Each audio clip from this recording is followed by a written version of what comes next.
सुबह के 10 बजने वाले हैं और वक्त हो गया है 10 बजे की 10 ब्रेकिंग न्यूज को। और इस वक्त की पहली बड़ी खबर, इंडिगो विमान की कराची में इमरजेंसी लैंडिंग कराई गई है। 2 हफ्ते में दूसरी बार भारतीय विमान की कराची में इमरजेंसी लैंडिंग हुई है। बताया जा रहा है कि विमान शारजाह से हैदराबाद जा रहा था, तभी कई हजार फीट की ऊंचाई पर पायलट को विमान में तकनीकी खराबी का शक हुआ। सभी यात्रियों को कराची पर उतारा गया। अब एयरलाइन ने यात्रियों के लिए दूसरा विमान भेजा है। हाल ही में स्पाइस जेट की भी इमरजेंसी लैंडिंग करानी पड़ी थी।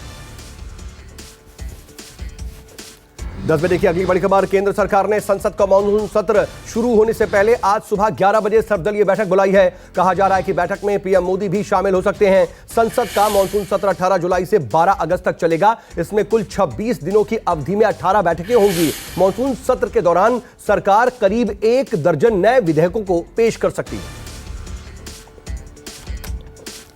10 बजे की अगली बड़ी खबर, मानसून सत्र से पहले राज्यसभा सभापति ने भी सर्वदलीय बैठक बुलाई है। वेंकैया नायडू ने आज की बैठक के लिए राज्यसभा में सभी राजनीतिक दलों को सदन के नेताओं को आमंत्रित किया है। और आज ही सरकार की तरफ से भी संसद के मानसून सत्र को लेकर के सर्वदलीय बैठक बुलाई गई है। सरकार की तरफ से संसदीय कार्य मंत्री प्रहलाद जोशी ने इस सर्वदलीय बैठक को बुलाया है। 10 बजे की अगली बिग ब्रेकिंग, मानसून सत्र की रणनीति पर चर्चा के लिए विपक्ष ने आज बैठक बुलाई है। और इस बार विपक्षी दलों के साथ बैठक में तेलंगाना राष्ट्र समिति भी शामिल होगी। विपक्ष के राष्ट्रपति पद के उम्मीदवार यशवंत सिन्हा का समर्थन करने के बाद टीआरएस के विपक्षी दलों में शामिल होने की संभावना है। और बैठक में उपराष्ट्रपति पद के उम्मीदवार पर भी चर्चा होगी।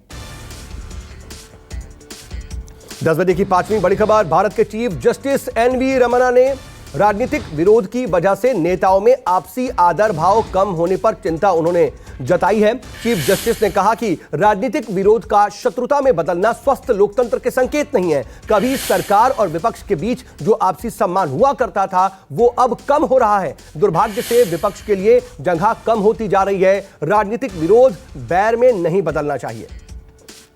10 बजे की अगली बिग ब्रेकिंग, पूर्वी लद्दाख में जारी अप्रैल 2020 से जारी तनाव के बीच भारत और चीन के बीच बातचीत 16वें दौर की बातचीत सुबह 9:30 बजे से शुरू हुई। और बातचीत में गलवान, हॉट स्प्रिंग, पेंगोंग के अलावा देपसांग, डेमचौक को लेकर के भी बातचीत हो रही है। और इन जगहों पर सैनिकों को पीछे हटाने की ठोस बातचीत की जा रही है। और भारत चीन में आज हो रही है ये बातचीत, इसलिए ये बहुत अहम है क्योंकि पिछले हफ्ते भारत और चीन के विदेश मंत्री G20 बैठक में मिले भी थे और बेहतर रिश्ते पर जोर दिया गया था। भारतीय पक्ष की अगुवाई 14वें कोर के commander lieutenant general A Sen Gupta कर रहे हैं, तो चीन की तरफ से दक्षिण तिब्बत मिलिट्री के प्रमुख मेजर जनरल यांग लिन है।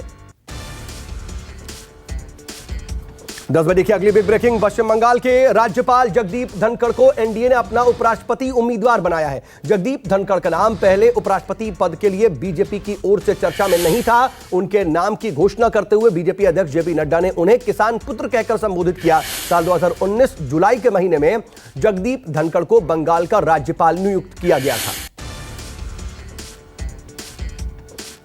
10 बजे की अगली बिग ब्रेकिंग, बागपत के बड़ौत में आज आरएलडी युवा पंचायत करने वाली है। यह पंचायत जनता वैदिक कॉलेज में मैदान में हो रही है। पार्टी की ओर से यह कहा गया है कि अग्निपथ योजना के विरोध में आरएलडी युवाओं के साथ खड़ी है। किसान आंदोलन की तरह ही आरएलडी अग्निपथ योजना का पुरजोर विरोध करती है। आरएलडी के मुताबिक सरकार जब 6 माह का प्रशिक्षण देकर 18 साल के बच्चों को बॉर्डर भेजेगी तो यह सीधा राष्ट्रीय सुरक्षा से खिलवाड़ होगा। 10 बजे की नवी बड़ी खबर, सामा में ड्रोन दिखने के बाद सुरक्षा बलों ने अंतर्राष्ट्रीय सीमा पर सर्च ऑपरेशन चलाया। बीती रात सामा में पाकिस्तानी ड्रोन देखा गया था। जम्मू कश्मीर पुलिस के साथ साथ सीआरपीएफ के जवान भी सर्च ऑपरेशन में जुटे हुए थे। ड्रोन के जरिए हथियार या संदिग्ध वस्तु ड्रॉप करने का शक है।